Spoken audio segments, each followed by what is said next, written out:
Why do we grow weak when old? I understand the biological reasoning. Our body undergoes wear and tear all the time. Changes in DNA happen, and this body is unable to regenerate to be at its best capacity. Hence, we start losing some functions while other parts start to malfunction.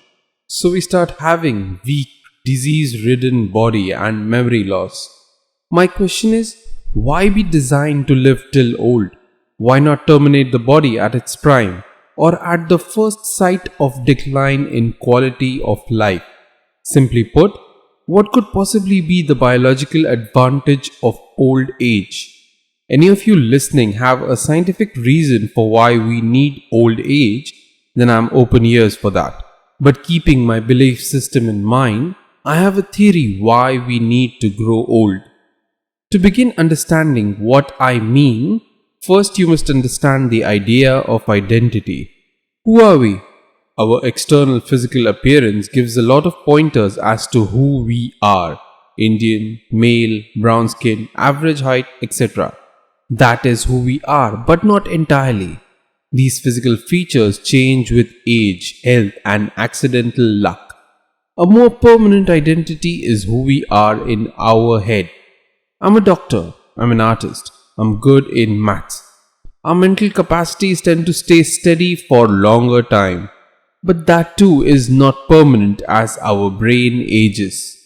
I believe there to be more permanent, eternal identity. Even if we strip our physical existence, still there must exist something, our consciousness, that inner voice that tells us we are alive. That I believe to be our truest identity, our soul. What is the nature of our soul? I'm assuming it has an identity of its own, independent of our physical body.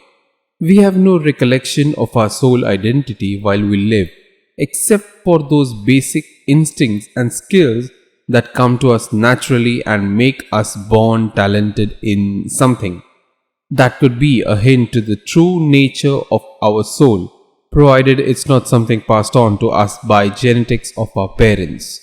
To easily explain what is nature of soul, I have this shopping mall theory. Consider our identity, skills, memories, and experiences as a bag of physical things that we carry around wherever we go. Before we enter a shop, we have to keep our bags at the reception. Then we go in to buy new stuff. After we are done shopping there, we exit the mall and pick the stuff that we left at the counter. Our true identity is what we leave at the entrance, and our new identity is what we gather while in the mall. At the end of our life, we are a combination of our true identity and our new identity. One problem here is, while we live, we know nothing about our true identity. We think our new identity is all there is to us. Coming back to the main topic of discussion, if what I said is true, then when we die, our death would be like waking up from a long slumber. In that case, death might come to us as a shock. All of a sudden, we would realize that we are not who we thought we are. This shift in identity might be traumatic and damaging to our soul.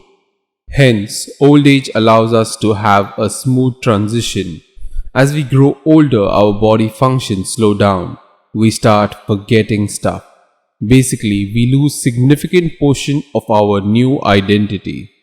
Ideally, by the end, we must exist in vegetative state so that when we die and wake up, we accept our real identity better. Same has been beautifully portrayed in a Rick and Morty episode. We'll talk about that in a different video.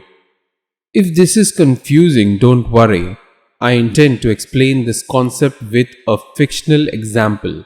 I've built a fictional solar system in Rexel world called Akari system. Through it, I will tell you why growing old and dying is necessary for us in long term. Subscribe.